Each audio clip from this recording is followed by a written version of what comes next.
حضرت مولانا طاری جمیل صاحب کا واقعہ ہے. ایک شخص آیا مجھ سے ملنے کے لیے، خواجہ سرا ہے. میں تو پہلی دفعہ زندگی میں کوئی خواجہ سرا مجھ سے ملا. میں سمجھا کہ پراپر آدمی ہے، اتنی بڑی اس کی داڑھی اور رنگ ماشاءاللہ بڑی مردانہ وجہ. لیکن جب بات چیت کا انداز ہوتا ہے تھوڑا سا، وہ ایٹیٹیوڈ سے اندازہ ہو گیا کہ یہ مکمل مرد نہیں ہے. تو اس نے مجھے خود بتا دیا میں خواجہ سرا ہوں. میں نے کہا بھائی ہم سے ملنے کے لیے کیسے آیا آپ، اتنی بڑی داڑھی آپ کی. تو اس نے اپنا جو واقعہ سنایا نا، میں 3 دفعہ وہ واقعہ سناتے ہوئے رویا ہوں. اور جب وہ سنا رہا تھا اس وقت میرے آنکھوں سے آنسو نکل رہے تھے. اس نے یہ ابھی بھی میرا بیان سنتا ہے. اس نے واقعہ سنایا کہ میں جب پیدا ہوا تھا نا تو میں خواجہ سرا تھا. گھر میں ایسا بچہ پیدا ہو جائے والدین کی طرف سے عزت نہیں ملتی. جب 10-12 سال کا ہوا تو نہ بھائی مجھے عزت دے رہا ہے اور نہ میرا والد مجھے عزت دے رہا ہے. میں بھائی کے ساتھ کہتا ہوں مجھے باہر لے کے جاؤ تو وہ کہتے ہیں لوگ میرا مذاق اڑائیں گے تمہیں دیکھ کے. ظاہر ہے اس کی حرکتیں تھوڑی زنانہ لڑکیوں والی حرکتیں ہوتی ہیں. اور والد بھی کہیں محفلوں میں نہیں لے کے جا رہے، ایک مذاق اڑایا جاتا ہے. کہنے ایک دفعہ میں کہیں گزر رہا تھا تو یہ جو ہوتے ہیں نا خواجہ سراؤں کی پوری ایک جماعت تھی، انہوں نے مجھے پہچان لیا، دیکھا اتنا اچھا. اس وقت نہ اس کی داڑھی اور یعنی اس میں خواتین والی ہی علامتیں تھیں زیادہ. تو انہوں نے مجھے کہہ رہے ہیں اتنی عزت دی، کھانا کھلایا اور اپنے گرو کے پاس لے کر گئے. اور گرو نے کہا کہ تم ہمارے ایجنٹ بن جاؤ، ہم تمہیں پھر ڈانس ماس کروائیں گے، آدھے تمہارے آدھے ہمارے، جو بھی اس کا سیٹ. کہہ رہے مجھے پہلی دفعہ کہیں عزت ملی. تو لیکن میرے ابا کو پتہ چل گیا تو ابا نے لا کے طبیعت سے کوٹ دیا، ٹھیک ہے نا، کہ دوبارہ ان میں نہیں بیٹھنا. ٹھیک ہے ہم نے توبہ کر لی بھائی یہ برے لوگ ہیں، ڈانس ماس اچھی چیز نہیں ہے، ٹھیک ہے. تو اب کیا ہوا، کہتے ہیں کہ پھر جو ہے نا کچھ دنوں میں کہیں کسی سے جھگڑا میرا ہوا کسی بات پہ، تو اس نے انتقام لینے کے لیے شکایت لگا دی ابا کو کہ یہ دوبارہ ان کے پاس گیا، حالانکہ وہ جھوٹی شکایت تھی. اب ابا کو لگا کہ یہ صحیح کہہ رہا ہے جس نے شکایت لگائی ہے، کیونکہ شبہ تو تھا نا ابا کو دوبارہ جائے گا. ابا نے پھر مارا. تو کہہ رہے اب میں بول رہا ہوں کہ میں نے یہ کام نہیں کیا، میں نہیں جا رہا ان کے پاس، میں نہ ناچ گانا سیکھ رہا ہوں، کچھ بھی نہیں. لیکن ابا نے اس کی باتوں میں آ کے انکوائری نہیں کی ہوگی پوری، وہ سمجھے ہوں گے کہ بھئی ایسا ہی ہے. تو ابا نے پھر کٹائی لگائی.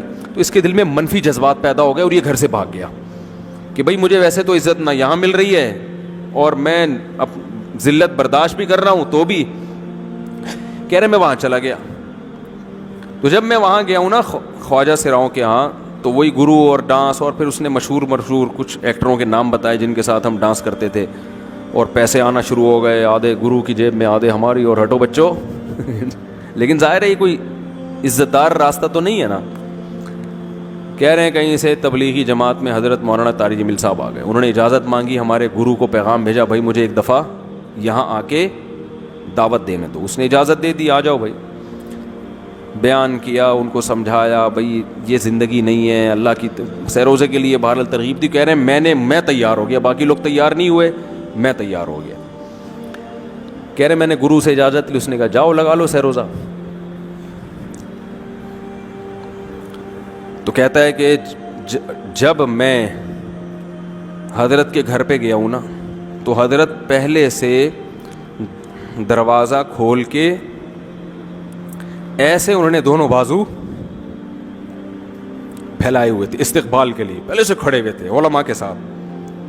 کہتے اتنے مشہور آدمی، اتنی بڑی سیلیبریٹی، اور اتنے بڑے بڑے علماء، ان کی پگڑیاں، ان کے اتنا خوبصورت لباس، جو خود عزت دار لوگ ہیں. کہہ رہے ایسے جو ہے نا میرے استقبال کے لیے دونوں بازو پھیلا کر کھڑے ہوئے ہیں، اور ایسے مجھے بیٹا بنا کے نا اپنے سینے سے لگایا کہ تو میرا بیٹا ہے. کہہ رہے خدا کی قسم مجھے زندگی میں پہلی مرتبہ